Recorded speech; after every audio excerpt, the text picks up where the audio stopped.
वणक्कम चोलामंडलम।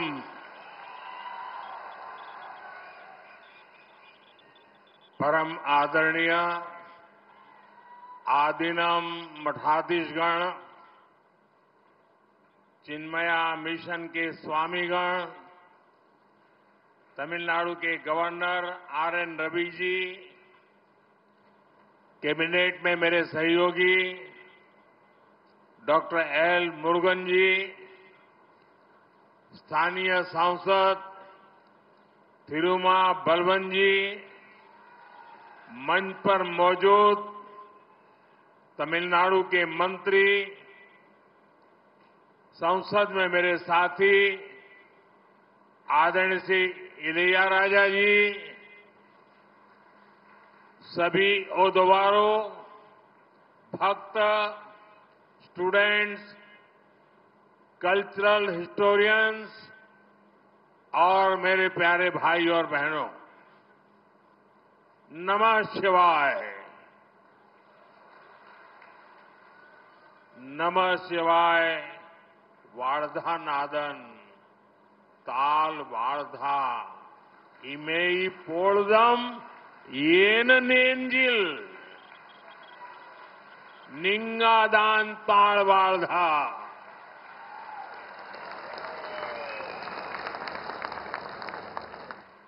வணக்கம் சோழமண்டலம்.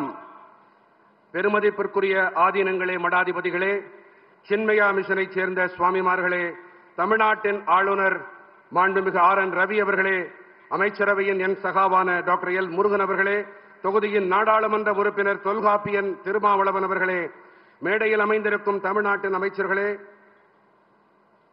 மக்கள் அவையில் என்னுடைய சகாவான இசைஞானி இளையராஜா அவர்களே, அனைத்து ஓதுவார்களே, பக்த கோடிகளே, மாணவர்களே, கலாச்சார வரலாற்றாளர்களே, எனது சகோதர சகோதரிகளே, நமசிவாய வாழ்க, நாதன் தாழ் வாழ்க, இமைப்பொழுதும் என் நெஞ்சில் நீங்காதான் தாழ் வாழ்க.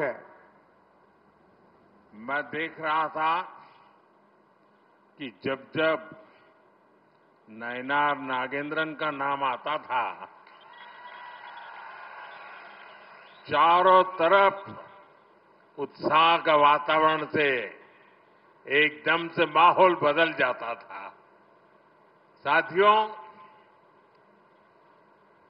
एक प्रकार से राजराजा की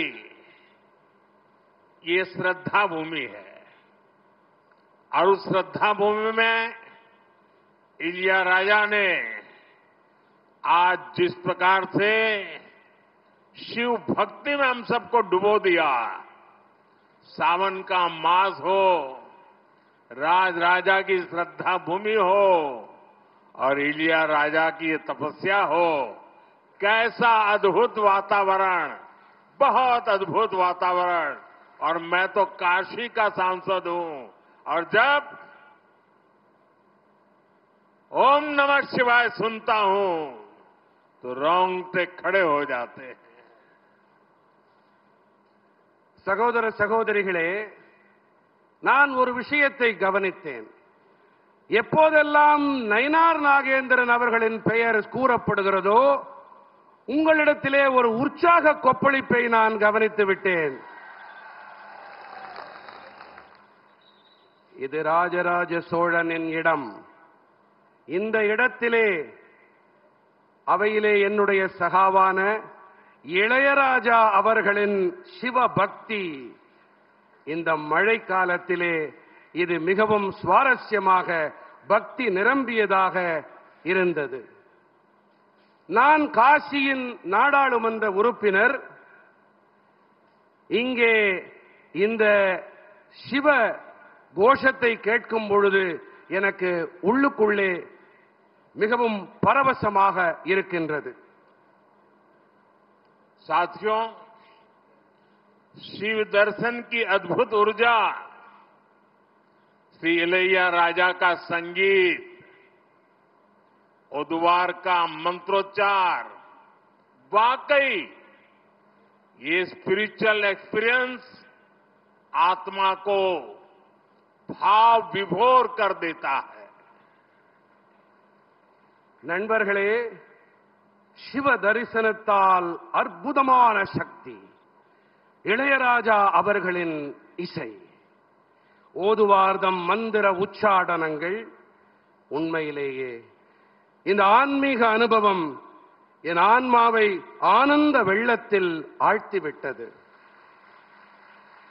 साथियों, सावन का पवित्र महीना और बृहदेश्वर शिव मंदिर का निर्माण शुरू होने के 1000 ईयर्स का ऐतिहासिक अवसर, ऐसे अद्भुत समय में मुझे भगवान बृहदेश्वर शिव के चरणों में उपस्थित होकर के पूजा करने का सौभाग्य मिला है. நண்பர்களே, பவித்திரமான மழைக்காலம், அதோடு கூட பிரகதேஸ்வரர் சிவாலய நிர்மாணம் தொடங்கி 1000 ஆண்டுகள் வரலாற்று பூர்வமான சந்தர்ப்பம். இப்படிப்பட்ட அற்புதமான வேளையிலே சிவனவன் பிரகதேஸ்வரனின் பாதார விந்தங்களிலே சிரம் தாழ்த்த அவரை வழிபாடு செய்யக்கூடிய பெரும் பேறு எனக்கு கிடைத்திருக்கின்றது.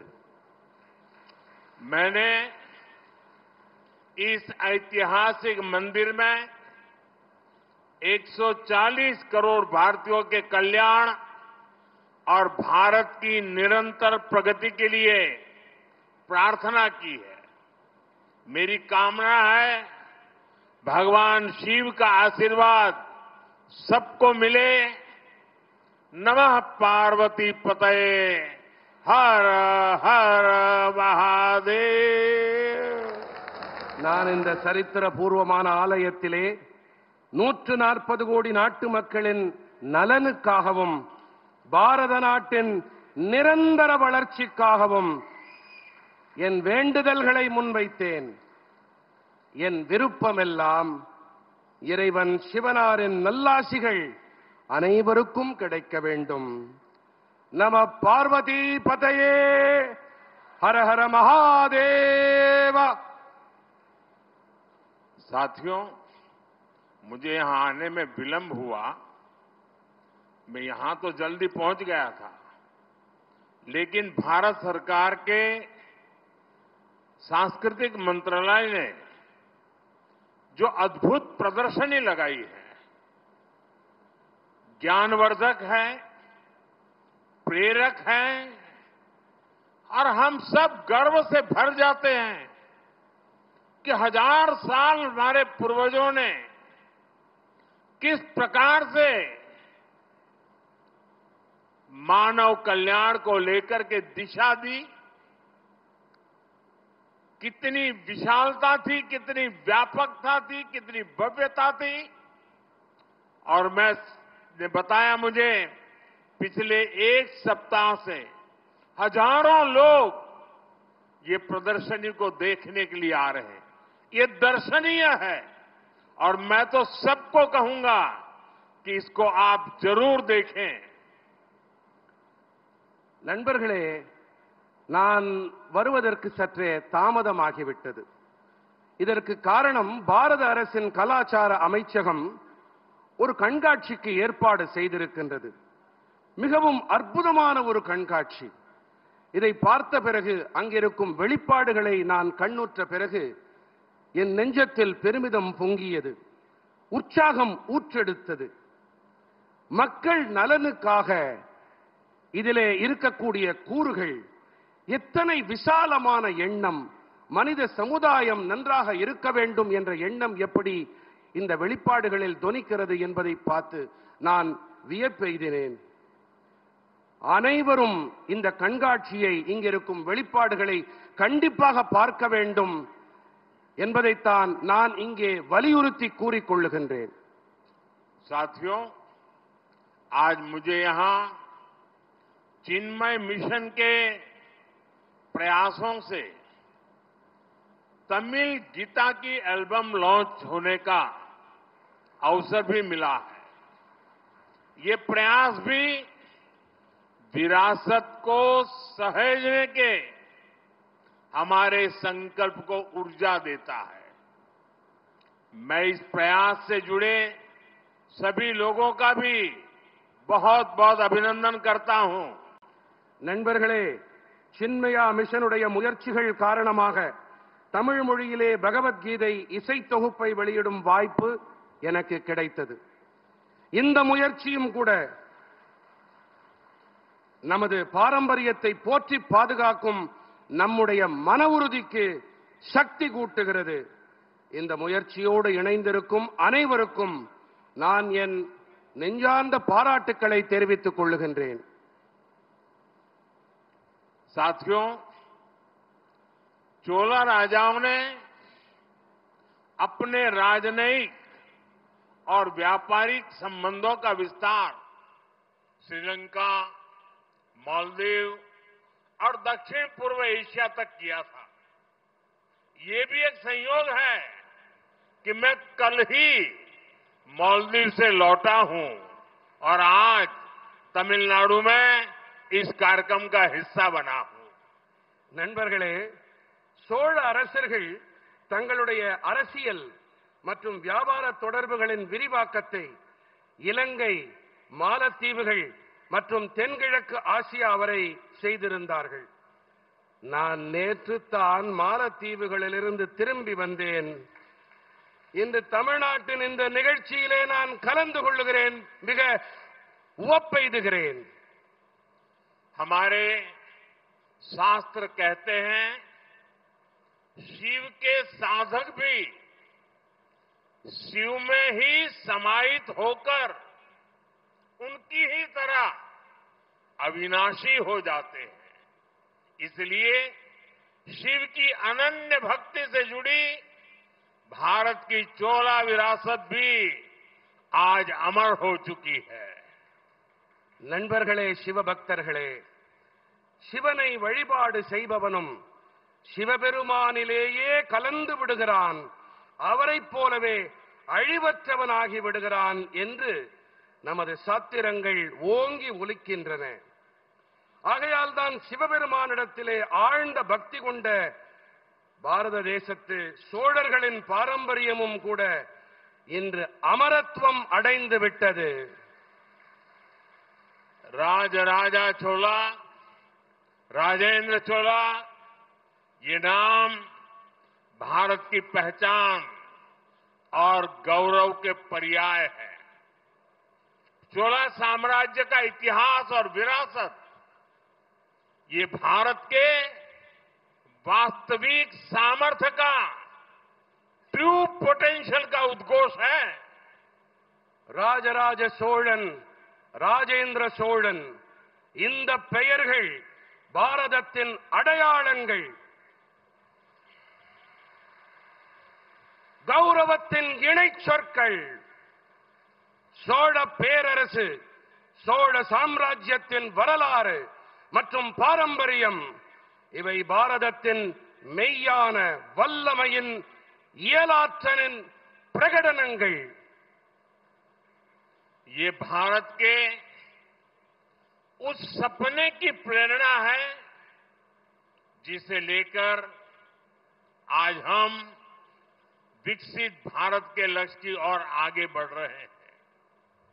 मैं इसी प्रेरणा के साथ राजेंद्र चोला द ग्रेट को नमन करता हूं. பாரதத்தின் அந்த கனவு அளிக்கும் உத்வேகத்தால் உந்தப்பட்டு இன்று நாம் வளர்ச்சியடைந்த பாரதம் என்ற இலக்கை நோக்கி முன்னேற்றம் கண்டு வருகின்றோம். நான் இந்த உள்ளெழுச்சி காரணமாக பெரும் பராக்கிரமன் ராஜேந்திர சோழனை வழுத்துகின்றேன். पिछले कुछ दिनों में आप सभी ने आड़ी तिरुवादिरी उत्सव मनाया है. आज उसका समापन इस भव्य कार्यक्रम के रूप में हो रहा है.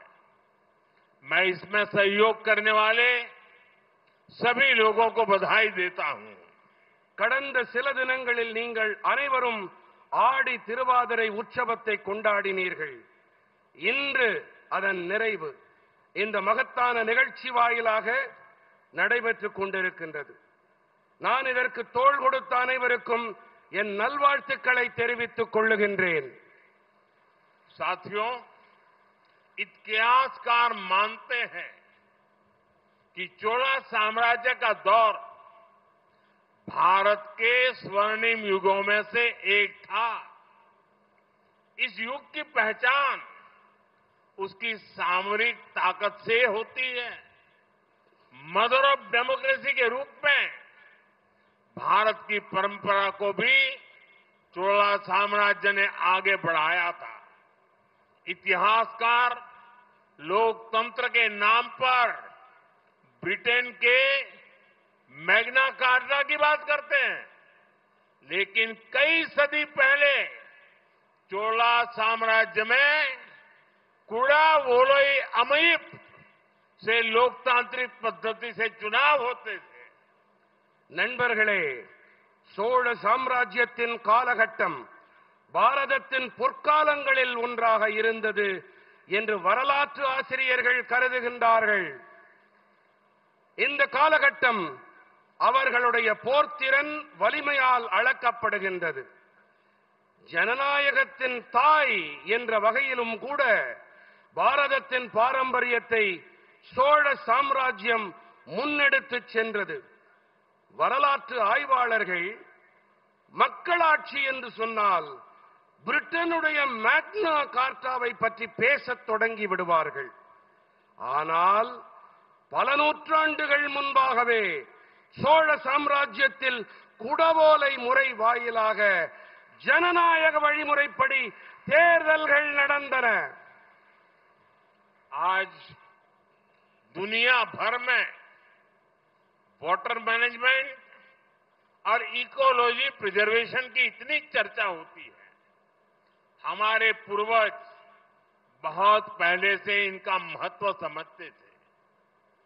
हम ऐसे बहुत से राजाओं के बारे में सुनते हैं जो दूसरी जगह पर विजय प्राप्त करने के बाद सोना, चांदी या पशुधन लेकर आते थे।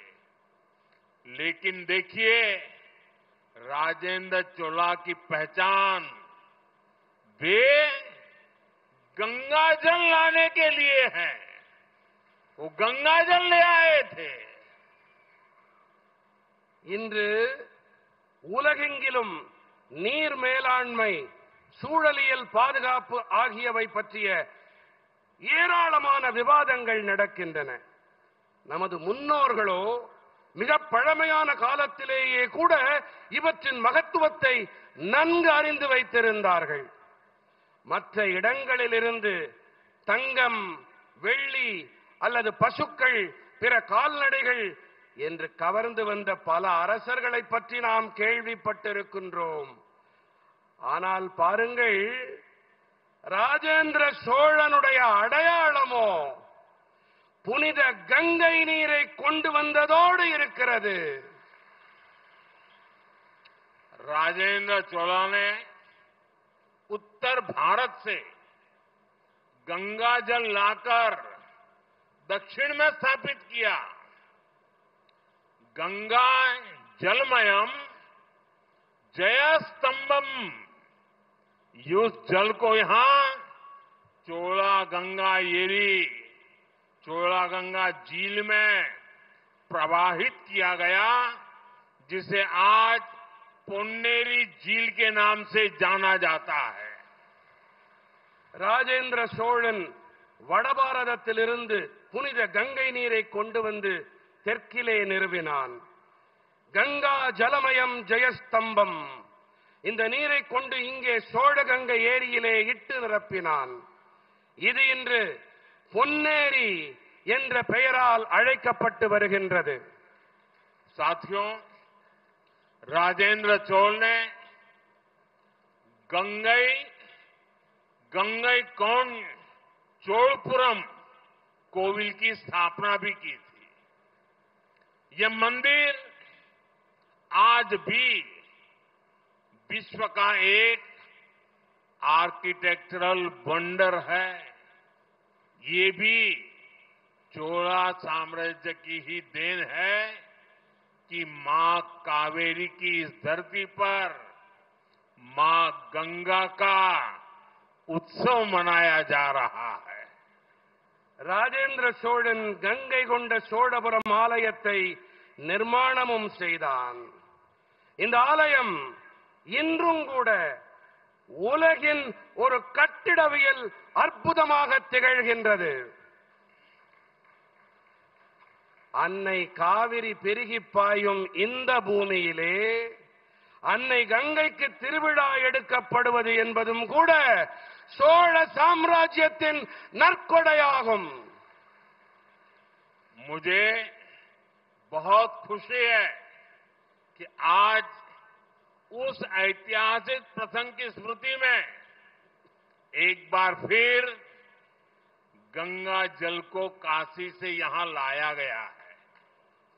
अभी यहां मैं जब पूजा पाठ करने के लिए गया था, विधि पूर्वक अनुष्ठान संपन्न किया गया है, गंगा जल से अभिषेक किया गया है।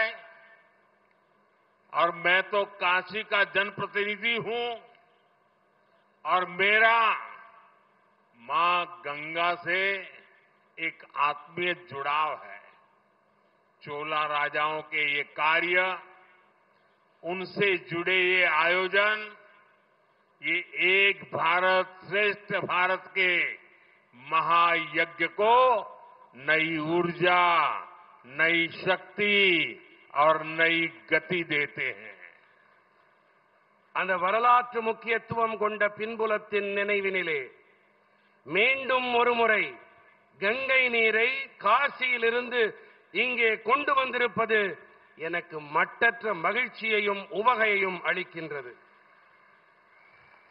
தற்போது இங்கே நெறிப்படி அனுஷ்டானங்கள் நிறைவு செய்யப்பட்டிருக்கின்றன.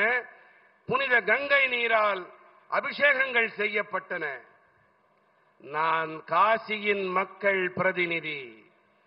கங்கை அன்னையிடம் எனக்கு ஆன்ம ரீதியான அன்பு இருக்கின்றது.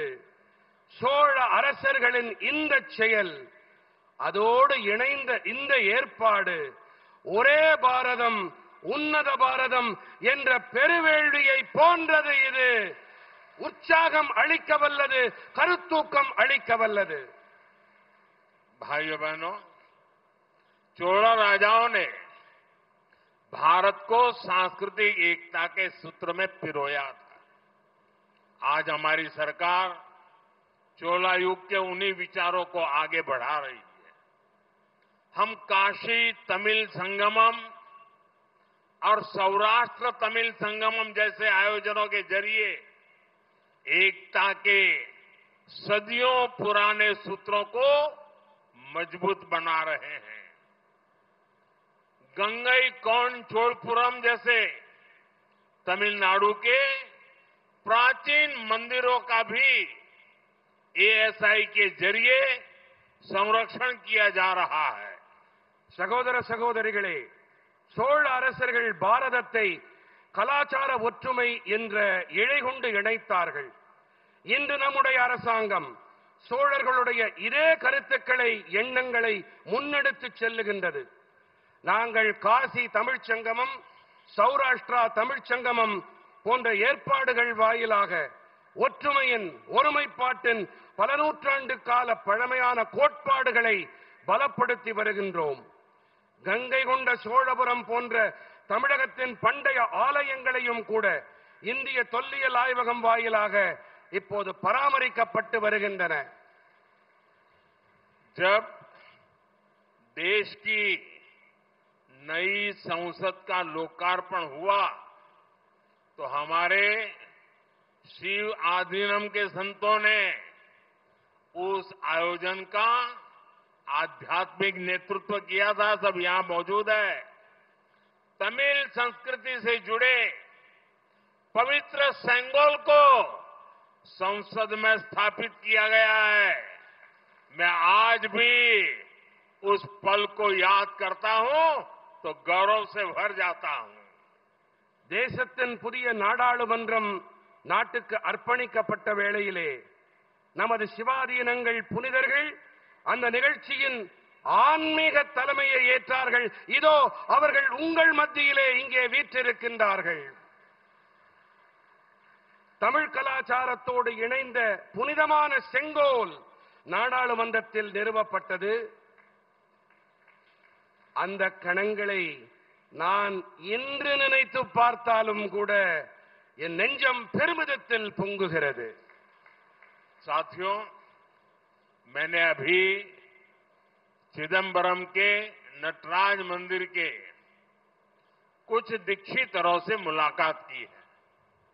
उन्होंने मुझे इस दिव्य मंदिर का पवित्र प्रसाद भेंट किया, जहां भगवान शिव की नटराज रूप में पूजा होती है. नटराज का ये स्वरूप, ये हमारी फिलॉसफी और साइंटिफिक रूट्स का प्रतीक है. நண்பர்களே, நான் இப்போதுதான் சிதம்பரம் நடராஜா ஆலயத்தின் சில தீட்சிதர்களை சந்தித்தேன். சிவபெருமான் நடராஜராக வழிபடக்கூடிய அந்த திவ்யமான ஆலயத்தின் பவித்திரமான பிரசாதத்தை அவர்கள் எனக்கு அளித்தார்கள். நடராஜரின் இந்த ஸ்வரூபம், இது நமது தத்துவம், அறிவியல் வேர்கள் ஆகியவற்றின் அடையாளம். भगवान नटराज की ऐसी ही आनंद तांडव मूर्ति दिल्ली के भारत मंडपम की शोभा भी बढ़ा रही है. इसी भारत मंडपम में G20 के दौरान दुनिया भर के दिग्गज नेता जुड़े थे. நடராஜ சுவாமியின் இதே போன்ற ஆனந்த தாண்டவ மூர்த்தி தில்லியின் பாரத் மண்டபத்தின் அழகுக்கு அழகு சேர்த்துக் கொண்டிருக்கின்றது. இதே பாரத் மண்டபத்தில் G20 போது உலகெங்கிலும் இருந்தும் உலக மகா தலைவர்கள் எல்லாம் குழுமினார்கள். साथियों, हमारी शैव परंपरा ने भारत के सांस्कृतिक निर्माण में बहुत बड़ी भूमिका निभाई है. चोला सम्राट इस निर्माण के अहम आर्किटेक्ट थे. इसलिए आज भी शैव परंपरा के जो जीवंत केंद्र है, तमिलनाडु उनमें बेहद अहम है. நமது சைவ பாரம்பரியம் பாரதத்தின் கலாச்சார நிர்மாணத்திலே மிகப்பெரிய பங்களிப்பை ஆற்றியிருக்கின்றது. சோழ பேரரசர்கள் இந்த நிர்மாணத்தின் முக்கியமான சிற்பிகளாக விளங்கினார்கள். ஆகையால் தான் இன்றும் கூட சைவ பாரம்பரியத்தின் உயிர்ப்புடைய மையங்களில் தமிழ்நாடு மிகவும் முக்கியமானது. महान म्यांमार संतों की लीगेसी, उनका भक्ति लिटरेचर, तमिल लिटरेचर, हमारे पूज्य आधीनमों की भूमिका, उन्होंने सोशल और स्पिरिचुअल फील्ड में एक नए युग को जन्म दिया है. பெருமை மிகு நாயன்மார் புனிதர்களின் சீர்மரபு, அவர்கள் யாத்த பக்தி காப்பியங்கள், செம்மொழியாம் தமிழ் மொழியின் இலக்கியம், நமது போற்றுதலுக்குரிய ஆதீனங்களின் பங்களிப்பு, அவர்கள் சமூக மற்றும் ஆன்மீக களங்களில் ஒரு புதிய யுகத்திற்கு பிறப்பளித்திருக்கின்றார்கள். साथियों, आज दुनिया जब इंस्टेबिलिटी, वायलेंस और एनवायरमेंट जैसी समस्याओं से जूझ रही है, ऐसे में शैव सिद्धांत हमें सॉल्यूशंस का रास्ता दिखाते हैं. நண்பர்களே, இன்று உலகம் நிலையில்லா தன்மை, வன்முறை மற்றும் சுற்றுச்சூழல் போன்ற பிரச்சனைகளில் உழன்று வரும் வேளையிலே சைவ சித்தாந்தம் நமக்கு தீர்வளிக்கும் பாதையை துலக்கி காட்டுகின்றது. आप देखिए, तिरुमूलर ने लिखा था, अनबे शिवम, अर्थात प्रेम ही शिव है, लव इज शिवा। आज अगर विश्व इस विचार को एडॉप्ट करे तो ज्यादातर क्राइसिस अपने आप सॉल्व हो सकती है। इसी विचार को भारत आज one world, one family, one future के रूप में आगे बढ़ा रहा है। நீங்களே பாருங்கள், அன்பே சிவம் என்றார் சித்தர் திருமூலர். இன்று இந்த கோட்பாட்டை உலகம் முழுவதும் கடைபிடித்தால் பெரும்பாலான சங்கடங்கள் தாமாகவே தீர்ந்து போய்விடும். இந்த எண்ணத்தை தான் பாரதம் இன்று ஓர் உலகம், ஓர் குடும்பம், ஓர் எதிர்காலம் என்ற வகையினிலே முன்னெடுத்துச் சென்று கொண்டிருக்கின்றது. साथियों, आज भारत विकास भी, विरासत भी इस मंत्र पर चल रहा है। आज का भारत अपने इतिहास पर गर्व करता है। बीते एक दशक में हमने देश की धरोहरों के संरक्षण पर मिशन मोड में काम किया है। देश की एंशिएंट स्टैच्यूज और आर्टिफैक्ट्स जिन्हें चुराकर विदेशों में बेच दिया गया था, उन्हें वापस लाया गया है। நண்பர்களே, இன்று பாரதம் வளர்ச்சியோடு கூடவே மரபும் என்ற மந்திரத்தை அடியொற்றி பயணித்து வருகிறது. இன்றைய பாரதம் தனது வரலாற்றின் மீது பெருமிதம் கொண்டிருக்கிறது. கடந்த 10 ஆண்டுகளில் நாம் தேசத்தின் பாரம்பரியத்தை போற்றி பாதுகாக்கும் பணியிலே மிகுந்த உறுத்தோடும் கருத்தோடும் பணியாற்றி வந்திருக்கின்றோம். தேசத்தின் பண்டைய சிலைகள் மற்றும் கலை சின்னங்கள் இவை களவாடப்பட்டு அயல் நாடுகளில் விற்கப்பட்டு விட்டன. இவற்றை நாங்கள் மீட்டெடுத்து வந்திருக்கிறோம். 2014 के बाद से 600 से ज्यादा प्राचीन कलाकृतियां, मूर्तियां दुनिया के अलग अलग देशों से भारत वापस आई है। इनमें से 36 खास तौर पर हमारे तमिलनाडु की है। आज नटराज, लिंगोद्भव, दक्षिण मूर्ति, अर्धनारीश्वर, नंदिकेश्वर, उमा परमेश्वरी, पार्वती, समंदर, ऐसी कई महत्वपूर्ण धरोहरें अब फिर से इस भूमि की शोभा बढ़ा रही है। 2014ஆம் ஆண்டிற்கு பிறகு 600க்கும் அதிகமான தொன்மையான கலைப்படைப்புகள் உலகின் பல்வேறு தேசங்களிலிருந்தும் பாரதம் வந்தன. இவற்றிலே நண்பர்களே சற்று கவனமாக கேளுங்கள். இவற்றிலே 36 கலைப்பொருட்கள் குறிப்பாக தமிழ்நாட்டைச் சேர்ந்தவை. இன்று நடராஜர், லிங்கோத்பவர், தட்சிணாமூர்த்தி, அர்த்தநாரீஸ்வரர், நந்திகேஸ்வரர், உமா பரமேஸ்வரி, பார்வதி, சம்பந்தர், இப்படி பல மகத்துவம் வாய்ந்த பாரம்பரியங்கள் இப்போது இந்த பூமியிலே மீண்டும் அழகு சேர்த்து வருகின்றன. साथियों, हमारी विरासत और शैव दर्शन की छाप अब केवल भारत तक या इस धरती तक ही नहीं, जब भारत चंद्रमा के साउथ पोल पर लैंड करने वाला पहला देश बना तो हमने चंद्रमा के उस पॉइंट को भी शिव शक्ति नाम दिया।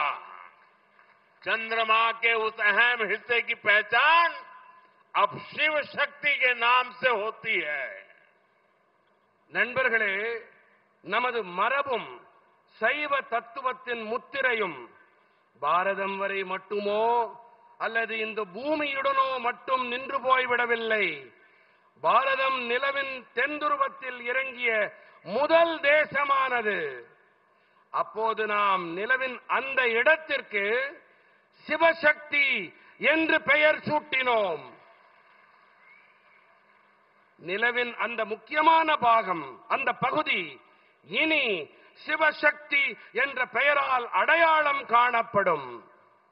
साथियों, चोला युग में भारत ने जिस आर्थिक और सामाजिक सामरिक उन्नति का शिखर छुआ है, वो आज भी हमारी प्रेरणा है। राज राजा चोला ने एक पावरफुल नेवी बनाई। राजेंद्र चोला ने इसे और सुदृढ़ किया. நண்பர்களே, சோழர்கள் காலத்திலே எந்த பொருளாதார போர்த்திர உன்னத உயரங்களை பாரதம் தொட்டதோ அவை இன்றும் கூட நமது கருத்தூக்கங்கள். ராஜராஜ சோழன் ஒரு சக்தி வாய்ந்த கடற்படையை உருவாக்கினார். ராஜேந்திர சோழன் இதை மேலும் பலப்படுத்தினார், உறுதிப்படுத்தினார். उनके दौर में कई प्रशासनिक सुधार भी किए गए.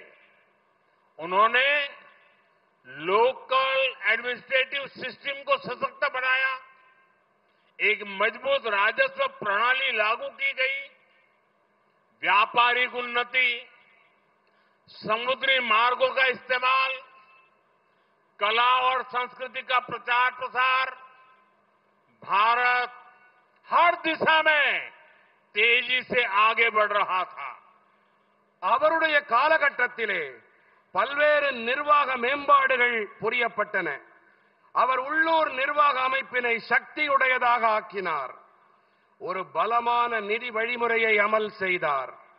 வியாபார உயர்வு, கடல் மார்க்கங்களின் பயன்பாடு, கலை மற்றும் கலாச்சாரத்தின் பிரச்சாரம், இப்படியாக பாரதம் அனைத்து திசைகளிலும் விரைவாக முன்னேறிக் கொண்டிருந்தது. साथियों, चोला साम्राज्य के नए भारत के निर्माण के लिए एक प्राचीन रोड मैप की तरह है. यह हमें बताता है अगर हमें विकसित राष्ट्र बनाना है तो हमें एकता पर जोर देना होगा. हमें हमारी नेवी को, हमारी डिफेंस फोर्सेस को मजबूत बनाना होगा. हमें नए अवसरों को तलाशना होगा और इस सबके साथ ही अपने मूल्यों को, उसको भी सहेज कर रखना होगा. और मुझे संतोष है कि देश आज इसी प्रेरणा से आगे बढ़ रहा है. நண்பர்களே, சோழ சாம்ராஜ்யம் புதிய பாரதத்தின் நிர்மாணத்திற்கான பழமையான சாலை வரைபடம் போன்றது. நாம் வளர்ச்சியடைந்த தேசத்தை உருவாக்க வேண்டும் என்று சொன்னால் நாம் ஒற்றுமையின் மீது அழுத்தம் அளிக்க வேண்டும். நாம் நமது கடற்படையினை, நமது பாதுகாப்பு படைகளை பலமுள்ளவையாக ஆக்க வேண்டும். நாம் புதிய சந்தர்ப்பங்களை தேடிக்கொண்டே இருக்க வேண்டும். மேலும் இவை அனைத்தோடும் கூடவே நமது விழுமியங்களையும் நன்கு பாதுகாத்து பேண வேண்டும். இன்று தேசம் இந்த உத்வேகத்தை தாங்கி முன்னேறி வருகின்றது என்பது எனக்கு பேருவகையை அளிக்கின்றது. साथियों, आज का भारत अपनी सुरक्षा को सर्वोपरि रखता है. अभी ऑपरेशन सिंदूर के दौरान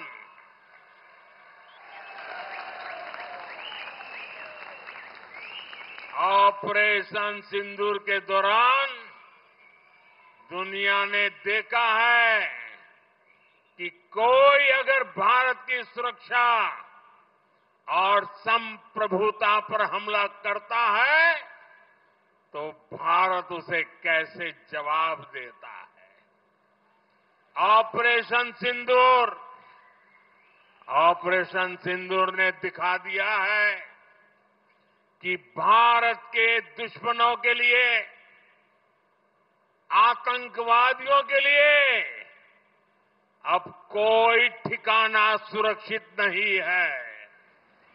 और आज जब मैं हेलीपैड से यहां आ रहा था, 3-4 किलोमीटर का रास्ता काटते हुए, और अचानक मैंने देखा एक बड़ा रोड शो बन गया और हरेक के मुंह से ऑपरेशन सिंदूर का जय जयकार हो रहा था।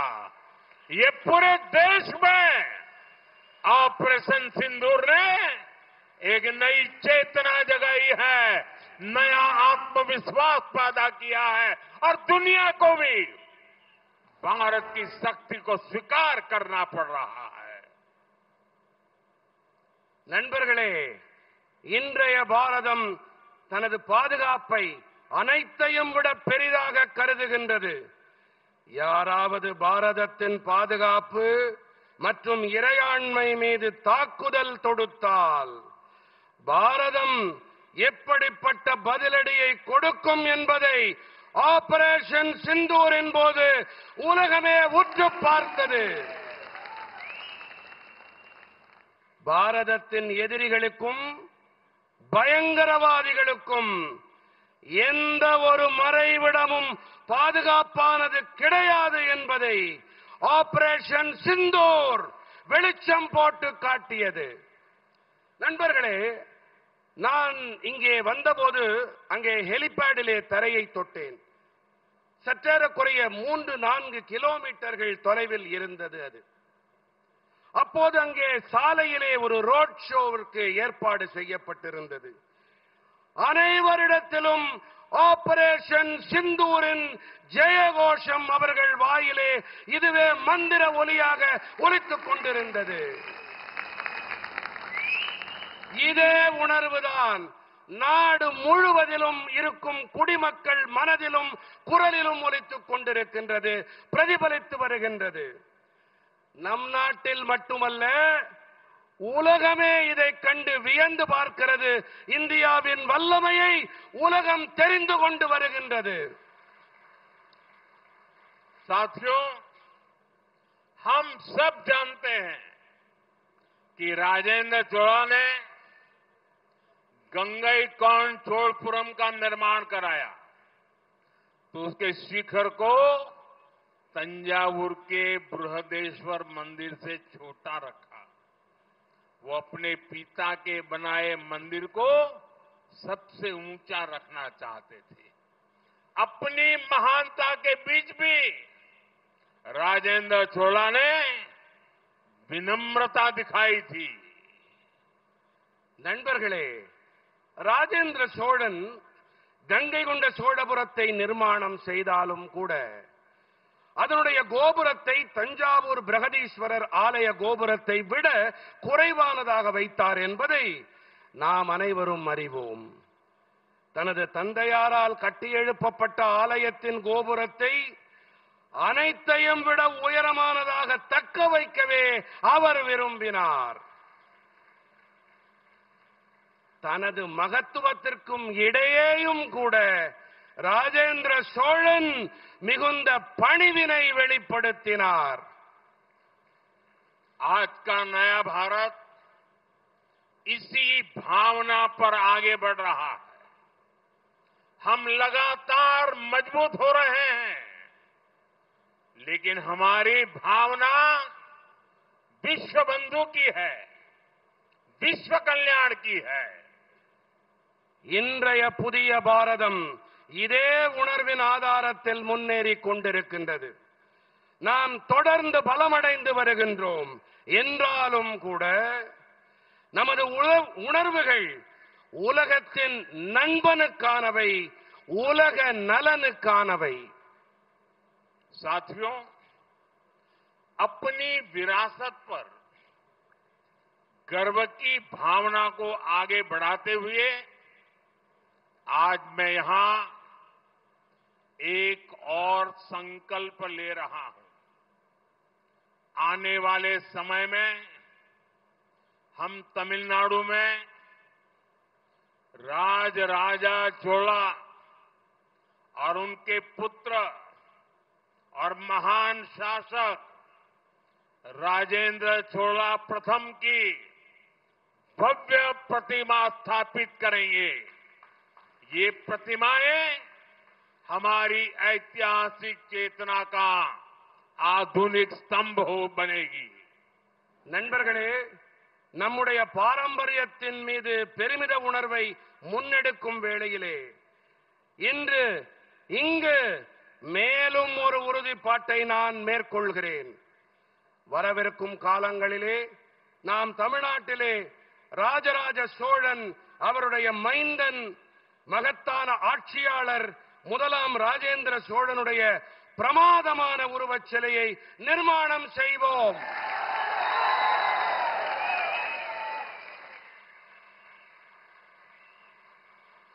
இந்த உருவச் சிலைகள் நமது வரலாற்று விழிப்புணர்வின் நவீன கொடிமரங்களாகும். साथियों, आज डॉक्टर एपीजे अब्दुल कलाम जी की पुण्यतिथि भी है। विकसित भारत का नेतृत्व करने के लिए हमें डॉक्टर कलाम, चोला राजाओं जैसे लाखों युवा चाहिए। शक्ति और भक्ति से भरे ऐसे ही युवा 140 करोड़ देशवासियों के सपनों को पूरा करेंगे। हम साथ मिलकर एक भारत श्रेष्ठ भारत के संकल्प को आगे बढ़ाएंगे। इसी भाव के साथ मैं एक बार फिर आज के इस अवसर की आप सबको बधाई देता हूं। बहुत बहुत धन्यवाद। मेरे साथ बोलिए, भारत माता की, भारत माता की, भारत माता की। वणक्कम।